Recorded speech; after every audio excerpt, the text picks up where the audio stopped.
Breaking news. Kurnool bus ప్రమాద మృతులకు తెలంగాణ ప్రభుత్వం పరిహారం ప్రకటించింది. ప్రభుత్వం తరపున ఒక్కొక్కరికి 5 లక్షల ఎక్స్గ్రేషియా ప్రకటించారు. క్షతగాత్రులకు 2 లక్షల చొప్పున పరిహారం అనౌన్స్ చేసింది ప్రభుత్వం.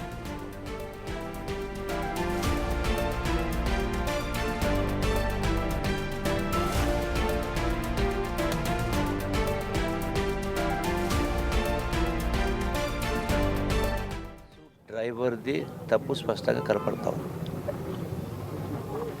అంటే మోటార్ సైకిల్ ముందర పోతా ఉన్నది, ఆ వెనక ఆర్టీసీ బస్సు వస్తా ఉంది.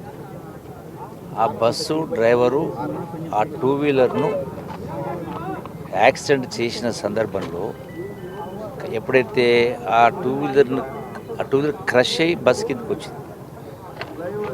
ఇక్కడ జరిగిన సంఘటన చూసిన తర్వాత ఇక్కడ వాస్తవంగా జరిగినటువంటి చెప్పిన వాళ్ళ ప్రకారం చూస్తే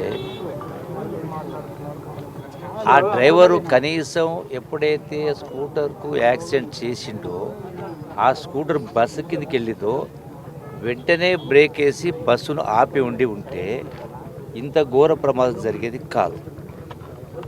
100-200 మీటర్లు అట్లే బస్సును లాక్కెళ్ళింది ఆ స్కూటర్.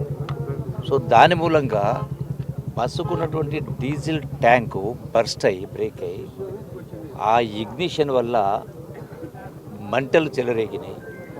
ఆ మంటలు చెలరేగడంతో అది ముందర కూర్చున్నటువంటి వాళ్ళకు అవకాశం వాళ్ళు బయటికి రాలేకపోయారు. వెనక ఉన్నవాళ్ళు ఎవరో మహానుభావుడు ఆ అద్దాలు వెనుక బ్యాక్ సైడ్ పగలగొట్టిన కారణంగా దానిలో నుంచి ఈ మిగిలినటువంటి 27 మంది బయట పడగలిగినారు. ఇది 100% ఆ యొక్క ట్రావెల్స్ బస్సు డ్రైవర్ యొక్క నిర్వాహకం వల్ల ఘోర తప్పిదం కారణంగా ఇంతమంది ప్రాణాలు బలి తీసుకోవడం జరిగింది. చాలా దురదృష్టకరమైన సంఘటన.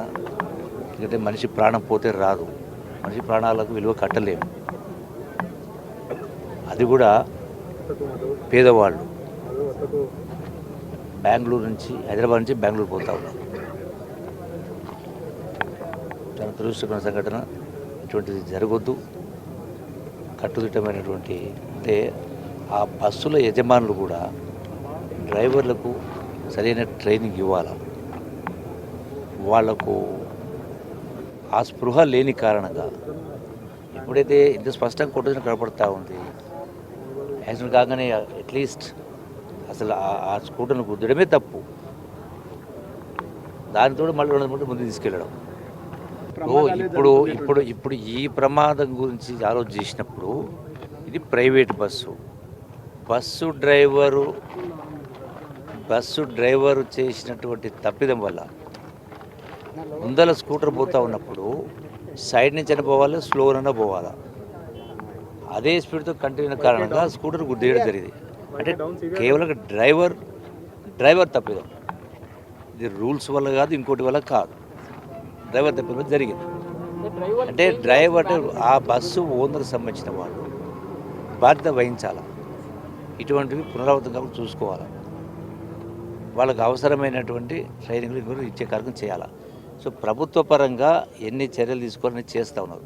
ఇప్పుడు చనిపోయిన వాళ్ళ ప్రాణాలు మనం తీసుకురాలేము. రాష్ట్ర ప్రభుత్వము గౌరవ ముఖ్యమంత్రి రేవంత్ రెడ్డి గారు ఈ చనిపోయిన కుటుంబాలకు 5 లక్షల రూపాయలు, చనిపోయిన వాళ్లకు 2 లక్షల రూపాయలు, ఎవరికైతే గాయాలైనాయో హాస్పిటల్ ఉన్నారో ఆ గాయాలైన వాళ్లకు 2 లక్షల రూపాయల చొప్పున రిలీఫ్ అనేది కొంత ఇవ్వడం జరిగింది. కానీ దీంతో మనం ప్రాణాలు తేలేము. సో ప్రభుత్వ పరంగా ఒక చిరు ప్రయత్నం, ఆదుకునే ప్రయత్నం చేయడం జరిగింది. ఇటువంటి దుర్ఘటన జరగకూడదు. దీనికి ప్రభుత్వాలు చేసే కార్యక్రమాలు ప్రభుత్వాలు చేస్తూ ఉన్నాయి.